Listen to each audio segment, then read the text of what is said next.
Super market simulator খেলছি, তাই তারা আমাকে টোটাল দেখিয়ে দিচ্ছে যে আমরা কীভাবে গেমটা খেলতে পারি। কিন্তু তারা কীভাবে জানলো যে আমি গেমটা খেলতে পারি না? কিন্তু অবশেষে আমরা দেখতে পাচ্ছি যে তারা গেম আমাকে শিখিয়ে দিচ্ছে কীভাবে কী করা যায়। হপায় সব কিছু আমরা কুকিজ লাগিয়ে দিয়েছি, তার দাম ঠিক করতে হবে, দামটা ঠিক করে দেওয়া ওপেন করে দিলাম।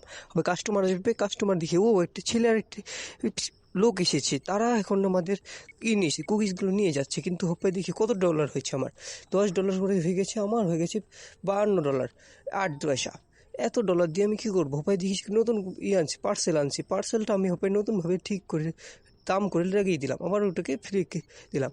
তারপরও আমাকে নতুন অনেক কাস্টমার আসা শুরু করলো। আস্তে আস্তে কাস্টমারের ভিড় লেগে যাচ্ছিলো এত কষ্ট করে। তারপর আমি একটু ভুল টাইপ করছিলাম, কিন্তু ভুলে কোনো কাজ হলো না। কিন্তু তারপর অনেকজন কাস্টমার ছিল, তারপর আমার লেভেল আপ হয়ে গেল। লেভেল আপ হওয়ার পরও আমার কোনো কিছুই হলো না।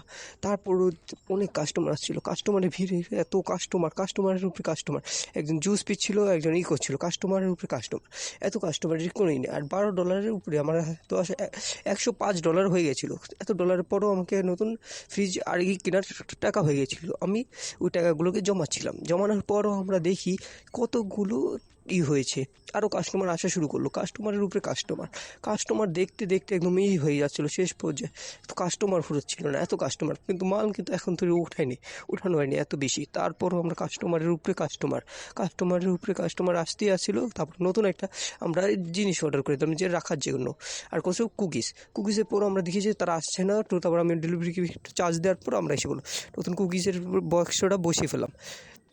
তারপরও আরও কত কিছু কুকিজগুলো, আরও কিছু প্যাকেট রেখেছিলাম, আর কিছু ডোনাট আনছিল, ডোনাটগুলো লাইক অ্যান্ড সাবস্ক্রাইব করে ফেলুন।